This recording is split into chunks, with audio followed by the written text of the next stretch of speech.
Hello, in this video I'm gonna show you how to change icon color on Samsung Galaxy S25 Plus. So to do it, go to the settings, then go to wallpaper and style.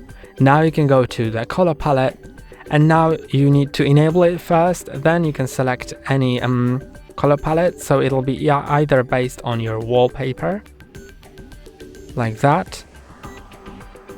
You can see it is based on my wallpapers. This is my lock screen and my home screen wallpaper.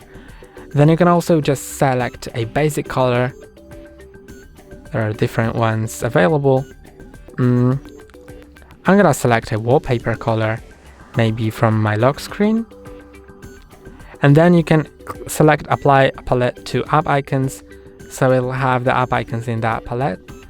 So since I'm applying it for home screen, maybe I'll just choose my home screen wallpaper ones. Then I'm gonna click on apply. And as you can see, my icons are in this color. They actually look pretty great. So that's all for today. Don't forget to like and subscribe. See you next time.